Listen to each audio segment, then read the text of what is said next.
বিজ্ঞানীরা এই যাবৎ তারা আবিষ্কার করেছে এরকম যে প্রায় 200 কোটি গ্যালাক্সি, জোরে বলেন সুবহানাল্লাহ, 200 কোটি গ্যালাক্সি।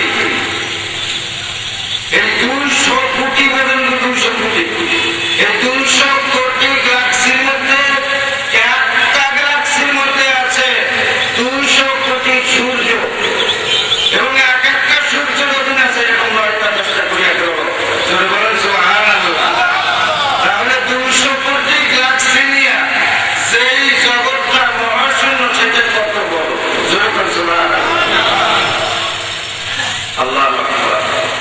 তাহলে একবার চিন্তা করে দেখেন যে 200 কোটি গ্যালাক্সি, তার মধ্যে একটা গ্যালাক্সির মধ্যে 200 কোটি সূর্য, তার মধ্যে একটা সূর্য আমাদের সূর্য, সেই একটা সূর্য আমাদের সূর্যটাই আমাদের চাইতে পৃথিবী চাইতে 13 লক্ষ গুণ বড়, এবং সেই পৃথিবীটাই তার মধ্যে ছোট্ট এই সূর্যের যে আওলাদ, এই আওলাদের মধ্যে ছোট্ট একটা আওলাদ হলো পৃথিবী।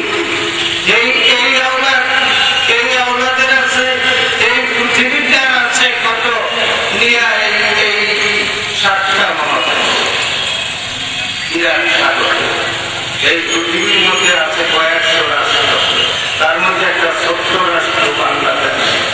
এই বাংলাদেশের মধ্যে আছে 480টা থানা, তার মধ্যে একটা থানার মধ্যে আছে কতগুলি ইউনিয়ন, এই ইউনিয়নের মধ্যে আছে কতগুলি গ্রাম, এই একটা গ্রামের মধ্যে আছে কতগুলি পাড়া, এই একটা পাড়ার মধ্যে কতগুলি আছে বাড়ি, একটা বাড়ির মধ্যে আছে কতগুলো ঘর, একটা ঘরের মধ্যে আছে কতগুলো মানুষ, আর একটা মানুষ না। এই মানুষটার ক্ষমতা কতটুকু আমরা যদি দাঁড়াই, ধরুন আপনি বা আমি দাঁড়াইছি, এখন এই 2 গজ দিয়ে যখন দাঁড়াই, এই একটা পাও জাগাইছি, একটা পাও জাগানোর অবস্থায় আর একটা পাও কি জাগাইতে পারি? বললেন না কথাটার জবাব দেবেন, বদলে দেবেন, জিনিসটা বুঝবেন। আমরা দাঁড়াইলাম, দাঁড়াইয়া একটা পাও জাগাইছি, এই পাওটা জাগা নিয়ে থাকে, এই অবস্থায় কি আর একটা পাও জাগাইতে পারি? বললেন কথাটা বুঝলেন? একটা পাও জাগালে আর একটা পাও জাগাইতে পারি? তাহলে আমার ক্ষমতা কতটুকু? আমার নিজে, আমি একটা পাও জাগাইলাম, আর একটা পাও জাগাইতে পারি না, আমি পুরোপুরি স্বাধীন না। এই আমি, এই 200 কোটি গ্যালাক্সি, একটা গ্যালাক্সি, একটা সৌরজগতের, একটা পৃথিবী, একটি এতগুলি দেশের, এতগুলি একটা দেশের, ছোট্ট একটা দেশের, বাংলাদেশের একটি মানুষ। আমি যদি বলি আল্লাহ নাই, তাতে কিছু আল্লাহর আসে যায়? জোরে করে আসে যায়? আল্লাহ বলেন যে তুমি আমাকে অস্বীকার করিও না। আর বর্তমান সায়েন্স, বর্তমান বিজ্ঞান আল্লাহকে এখন আর অস্বীকার করতে পারে? ঈমান বিল্লাহ, আল্লাহ মানলেই ওই কথা, আল্লাহ মানলের কথা আরেকটু বলে তারপর আল্লাহ মানলের কথা শেষ করে দেবো। কথাটা আল্লাহ রাব্বুল আলামিনের যদি আমরা তারিফ করি, প্রশংসা করি, আমরা যদি ইবাদত করি, আমাদের জন্য করবো, অন্য কোনো কারণে না, আমাদের নিজেদের জন্য করতে হবে। কেন করতে হবে? একটা মিশাল দিয়ে বলে যে আল্লাহর যে নেয়ামত, এই একটা আমির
বললাম না, একদিন আমার গলা ধরে কাটে গেছে, কারণ দোস্ত আমার 3-4টা ছেলে